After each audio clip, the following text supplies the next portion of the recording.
अस्सलाम वालेकुम, आप देख रहे हैं ब्रेकिंग बैरियर्स। मैं हूं मोहम्मद मालिक। आज तो सारा दिन एक एचएन कॉलेज का मसला चलता रहा आपकी स्क्रीन्स के ऊपर कि जी आज चीमा साहब के दो साहबजादे थे जो वहाँ स्टूडेंट्स थे, फिर वो 3 साल से वहाँ नहीं थे, उनको फीस देनी पड़ गई, तो गवर्नर ने as chairman of the board हैं उन्होंने उनकी फ़ीस माफ़ कर दी। उस पर एक बहुत बड़ी बहस चल गई। प्रिंसिपल रिज़ाइन कर गए, वो अंग्रेज़ प्रिंसिपल थे, वो रिज़ाइन कर गए। फिर इंटरेस्टिंगली फरवरी की डेट की रेजिग्नेशन सैयद बाबर अली साहब की भी आ गई, जिसमें उन्होंने बहुत ज़्यादा तारीफ़ की हुई है प्रिंसिपल की। एक शुरू हो गए चार्जेस एक दूसरे के खिलाफ। अब गवर्नर साहब कह रहे हैं कि जी इंक्वायरी हो रही है, उसकी इतनी तनख्वाह थी, उसके ये मसाइल थे, एक काफ़ी गन सा पड़ गया है। लेकिन इशू असल में उस मामले में ये है कि क्या एक फेडरल मिनिस्टर के ओहदे के आदमी अपना इन्फ्लुएंस इस्तेमाल करें या नहीं। फिर ये एक बड़ा सारा दिन बहस चलती रही। फिर एक मामला उठा, पंजाब में वॉकआउट हो गया। अज़मा बुखारी साहिबा जो प्रोविंशियल इंफॉर्मेशन मिनिस्टर हैं, उन्होंने कहा कि किसी ने एक बेहुदा इशारा किया है पीटीआई की तरफ से, और वो गुस्से में वॉकआउट कर गई और फिर बाकी ख्वातीन ने भी वॉकआउट किया, जो बड़ी शर्मनाक बात है। लेकिन ये थी जो मिसाल, बड़ी गर्म बातें चल रही थी। साथ ही बड़ी खामोशी से एक बहुत बड़ा वाकया शुरू हो गया, और वो है कि जो ट्रायल है मिलिट्री कोर्ट्स का मामला, कि क्या सिविलियंस का ट्रायल हो सकता है मिलिट्री कोर्ट्स में, वो बड़ा ही एक सीरियस इशू है। और वो सीरियस इसलिए है कि इस पर अदालत का जो भी फैसला होगा उसकी आने वाली सियासत पे बहुत गहरे असरात होंगे।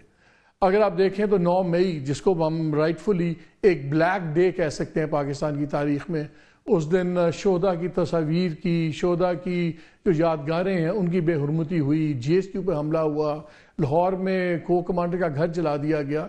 इसके अलावा पूरे मुल्क में बड़े क्लैशेस हुए, बहुत ज़्यादा बेहूदगी भी हुई, और उसका सारा इल्ज़ाम पीटीआई पे पड़ा। और फिर जो उसके बाद हुआ पीटीआई के साथ, वो आपके सामने है।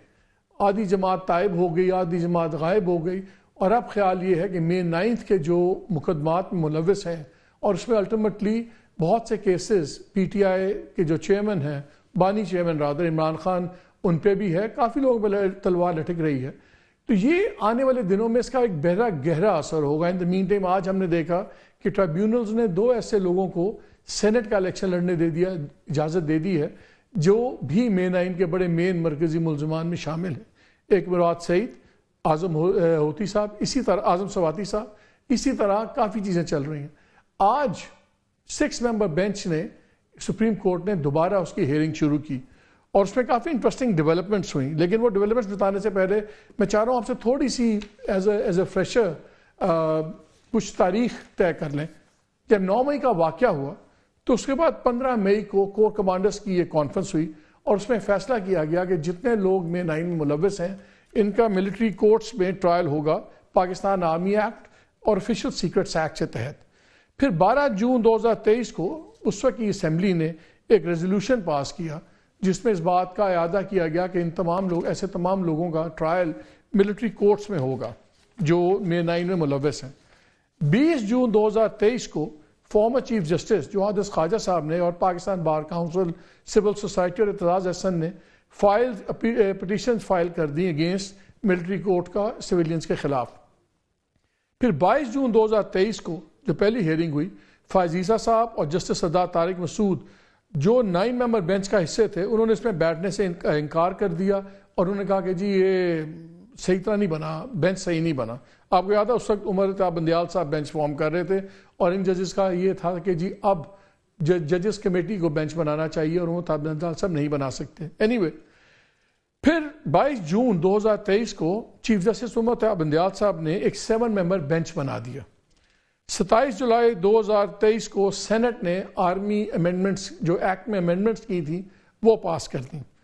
21 जुलाई 2023 को एक 6 मेंबर लार्जर बेंच था, जो उस वक्त चीफ जस्टिस मोहम्मद ताब बंदियाल के तहत उन्होंने हेयरिंग की, सब कुछ किया, और फिर वो एडजर्न कर दी गई हेयरिंग, जब अटॉर्नी जनरल ने उस वक्त अदालत को ये कहा, एश्योर किया कि जी ट्रायल्स नहीं होंगे मिलिट्री कोर्ट्स के तहत सिविलियंस के।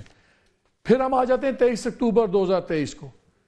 तब वहाँ 5 member bench of supreme court ने एक यूनानिमस मुतफ़क़ा फैसला दिया कि 103 जो सिविलियंस हैं, इनका ट्रायल अनकॉन्स्टिट्यूशनल है वहाँ पे। अच्छा, और ये उन्होंने कहा कि जी मिलिट्री कोर्ट्स में नहीं होगा और इनको नॉर्मल कोर्ट्स में लाएं सब कुछ। 17 नवंबर 2023 पे आ जाते हैं हम। تو کیئر ٹیکر فیڈرل گورنمنٹ اور بلوچستان کی گورنمنٹ، خیبر پختونخوا اور پنجاب کی لا منسٹری، شہدا فورم اینڈ ڈیفنس منسٹری، انہوں نے ایک اپیل موو کر دی 23 اکتوبر کے ورڈکٹ کے خلاف کہ جی جہاں پہ تھا کہ آپ نہیں ٹرائل کر سکتے۔ 13 دسمبر 2023 ہیئرنگ سٹارٹ ہوئی تو ججز نے اعتراض کیا کہ جسٹس سردار طارق مسعود اس بینچ میں نہیں ہونے چاہیے، لیکن انہوں نے کہا کہ ہم تو بیٹھیں گے، اور جسٹس خواجہ کے لائرز کی آبجیکشن تھی، بلکہ آپ کو یاد ہے فقرہ بڑا مشہور ہوا تھا جب انہوں نے کہا میں نہیں ہٹتا، آپ کیا کر لیں گے۔ سو کافی بدمزگی تب ہوئی، اور اس 6 ممبر بینچ نے اکتوبر 23 کا فیصلہ 5-1 سے سسپینڈ کر دیا، لیکن اس دن یہ بھی کہہ دیا کہ ٹرائل آپ شروع ہو سکتے ہیں ملٹری کورٹس میں، لیکن ملٹری کورٹس فیصلہ نہیں سنائیں گی جب تک ان پٹیشنز کا فیصلہ نہیں ہو جاتا۔ پھر ہم آ جاتے ہیں 29 جنوری 2024 کو، جب بینچ بیٹھا تو بیٹھتے ساتھ ہی جسٹس طارق مسعود صاحب نے کہا کہ میں اپنے آپ کو ریکیوز کر رہا ہوں۔ لاسٹ ہیئرنگ میں انہوں نے کہا تھا میں نہیں ہٹوں گا، جو مرضی آپ کر لیں، پھر یہ ہٹ جاتے ہیں، اور لیکن یہ انہوں نے کہا کہ اکتوبر 23 کا فیصلہ سسپینڈڈ رہے گا جب تک نیا بینچ نہیں بنے گا۔ 19 مارچ کو پھر ایک پٹیشن کی فارمر چیف جسٹس جواد خواجہ صاحب کی طرف سے کہ جی ارلی ہیئرنگ کریں۔ اب آج اس کیس کی ہیئرنگ ہوئی، اور یہ 6 ممبر بینچ ہے، وہ 7 ممبر بینچ سے طارق مسعود ہٹ گئے، اب 6 ممبر بینچ ہے۔ آج اس کی ہیئرنگ ہوئی اور اس میں کافی انٹرسٹنگ چیزیں آئیں، جس میں 2-3 اعتراضات بھی ہوئے۔ ایک تو انٹرسٹنگ ڈیولپمنٹ یہ ہوئی کہ کے پی گورنمنٹ، خیبر پختونخوا جو پی ٹی آئی کی گورنمنٹ ہے، اس نے جو سویلینز کا ٹرائل کالعدم قرار دینے کے لیے اپیل کی تھی وہ واپس لینے کی استدعا کر دی۔ اب ایک طرف پی ٹی آئی اتنا شور و غوغا کر رہی ہے کہ جی یہ ہو گیا، غلط مقدمے چل رہے ہیں، سب کچھ، لیکن انہی کی جو گورنمنٹ ہے اس نے اپنی اپیل واپس لے لی۔ کیوں لی؟ کیا یہ مکس سگنل ہے کہ کوئی سی بی ایم ہے؟ اس پہ بھی آج ہم بات کریں گے۔ اور پھر کافی اعتراضات ہوئے۔ ایک اعتراض سلمان اکرم صاحب نے بھی کیا کہ جی یہ 6 ممبر بینچ ہے، یہ تو آڈ فگر ہوتا ہے عام طور پہ 2-3، تاکہ ایک آدھی میجورٹی آ جائے۔ 6 ممبر بینچ میں ڈیسیژن سپلٹ بھی ہو سکتی 3-3، پھر کیا ہوگا؟ اگر 4-2 ہو تب بھی بڑا سیریس ایشو بن جاتا ہے۔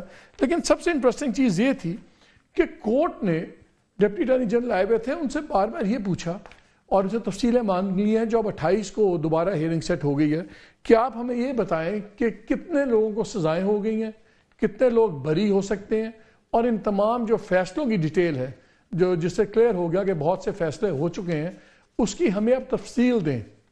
یہ تفصیل کیوں مانگی جا رہی ہے؟ یہ بڑی انٹرسٹنگ ہے، کیونکہ جسٹس امین الدین خان نے یہ بھی کہا کہ یہ بھی تو ہم چاہتے ہیں کہ جو بری ہو سکتے ہیں وہ تو بری ہو جائیں نا۔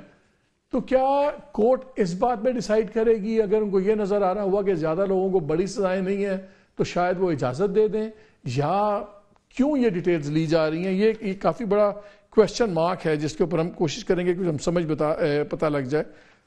اور یہ ساری ڈیٹیلز انہوں نے مانگی ہیں، اور 103 لوگوں کی بریت سے متعلق جواب طلب کر لیا کہ ان 103 افراد میں سے کیسے ہیں، کتنے لوگ ہیں جو بری ہو رہے ہیں، کتنے لوگ ہیں جن کو سزائیں آ رہی ہیں، کن کی چھوٹی مدت کی سزائیں ہیں، کن کی لمبی مدت کی سزائیں۔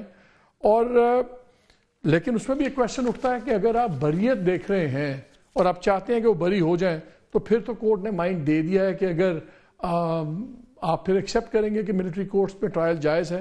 کافی سوالات اٹھے، اس لیے ہم آج اسی چیز پہ بات کرنا چاہ رہے ہیں کہ واٹ از دا اسٹیٹس، اور کیونکہ اس کیس کا بڑا ہی سیریس امپلیکیشن ہے فیوچر میں۔